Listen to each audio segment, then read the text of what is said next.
Every year, up to 15% of the world's gold is extracted by artisanal and small-scale gold miners. There are about 10 to 15 million of them worldwide, representing 90% of the global gold mining workforce. Roughly a third of them are women. Artisanal and small-scale gold mining, in short ASGM, is an important source of income and an opportunity for rural development. However, ASGM is often informal. Miners rely on simple techniques and often work under conditions offering little health, safety, or environmental protection. Millions of miners use mercury to extract the gold from ore. The mercury-gold mixture, or amalgam, is then heated to vaporize the mercury and leave the gold behind. Mercury vapors are very dangerous to miners, their communities, and the environment. ASGM is the world's largest source of global mercury emissions to the atmosphere. The Minamata Convention on Mercury entered into force in August 2017. It aims to protect human health and the environment from mercury pollution. Under the convention, many countries are required to develop and implement a National Action Plan, or NAP, to reduce and eventually eliminate the use of mercury in ASGM. Each country should include in its NAP actions to eliminate whole ore amalgamation, open burning of amalgam in residential areas, and cyanide leaching in sediment or tailings to which mercury has been added without first removing the mercury. These are often referred to as worst practices. Worst, whole ore amalgamation. In whole ore amalgamation, all of the ore is brought into contact with mercury. It is a very inefficient process, recovering less than half of the gold. And it consumes large amounts of mercury, which are lost to the environment in tailings and during amalgam burning. Better, mill and concentrate the ore. Instead, the ore should be milled appropriately and concentrated before adding mercury. Common concentration methods, including panning, sluicing, shaking tables, and centrifuges, use density differences to separate gold from the lighter particles, which form the majority of the ore matrix.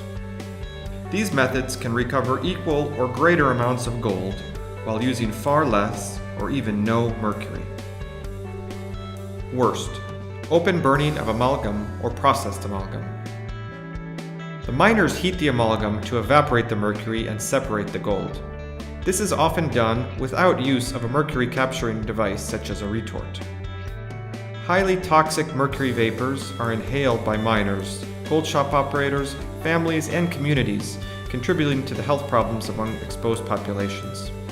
Moreover, once emitted into the atmosphere, mercury can be transported over long distances, contaminating food sources and harming global ecosystems. Better, use of mercury vapor tools. Simple and safer technology is accessible at low cost. Retorts and fume hoods can be used to capture and recover mercury. When used properly, these systems significantly reduce miners' exposure to mercury vapor. Worst, burning of amalgam in residential areas. Miners often burn the mercury-gold amalgam in residential areas, or even in their homes. By doing so, they threaten not only their own health, but also that of their families who live and work close to the processing sites. The mercury vapor emitted in a closed environment condenses on walls and ceilings and is re-emitted gradually, creating an ongoing exposure risk. Better, process and extract in designated areas away from vulnerable populations. Amalgam should be processed and extracted in designated areas as far away as possible from where people live. Vulnerable populations, in particular children, pregnant women, and women of childbearing age, should never be present during amalgamation, burning, or any other activity involving mercury. Worst, cyanide leaching in sediment or tailings to which mercury has been added without first removing the mercury. In ASGM, a large portion of gold and mercury remains in tailings. To recover this gold, miners often reprocess the tailings using cyanide. The resulting mercury cyanide compounds significantly increase mercury pollution and allow mercury to accumulate more easily in the food chain. Mercury-rich tailings should therefore not be reprocessed using cyanide.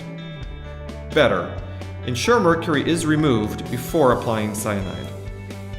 If gravimetric methods are applied and no mercury is used, cyanidation can be a responsible method for gold extraction. If miners decide to recover gold from mercury-contaminated tailings using cyanide, they should first remove as much residual mercury as possible. While technologies exist for this purpose, complete mercury recovery is problematic, and remobilization is a significant risk. The best option is not to use mercury in the first place. Eliminating worst practices is a crucial step in protecting miners, communities, and the environment, as well as in strengthening development opportunities. However, it is only the first step. Best, mercury-free alternatives. Mercury-free techniques are not only safer, but can also be more efficient and help miners to increase their income by producing more gold, or even selling gold at a higher price via certification schemes. A range of technologies is available to move from worst and better to best practices that use no mercury. Paying close attention to mineralogy and grain size is a first step to ensuring the efficient gold liberation necessary for higher gold recovery. Miners can combine multiple concentration techniques. In the right geological context, high recoveries are possible using only gravity methods and the right equipment. Miners can directly smelt highly concentrated ore to separate the gold from other minerals, or use chemical leaching, though this requires capital, training, and careful monitoring.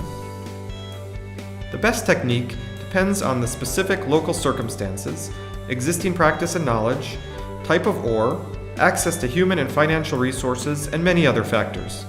The options need to be carefully assessed. In order to allow miners to move from worst to better and best practices, policymakers need to support the transition to alternatives. Governments should formalize or better regulate the ASGM sector to avoid marginalization of miners. Moreover, they should encourage formation of ASGM cooperatives. This will facilitate their access to capital, expertise, and alternative technologies. Miners are more likely to adopt better practices if they increase or at least maintain their levels of income. Governments should support the establishment of secure, transparent, and verifiable supply chains and explore innovative, market-based approaches. Miners need to be educated about the dangers posed by mercury use. Governments should also offer opportunities for training on efficient extraction and processing techniques and mercury-free alternatives. Artisanal and small-scale gold mining based on sound practices will reduce mercury use. By providing miners and their communities with an opportunity for development, a transition to mercury-free ASGM can help to diversify and reinforce local economies, protect human health and the environment, and contribute to achieving many of the Sustainable Development Goals. The development of national action plans is essential to this process and will put countries on track to transform the ASGM sector for a more sustainable future. For more information, please check the website of the UNEP Global Mercury Partnership and the UNEP UNITAR Mercury Platform.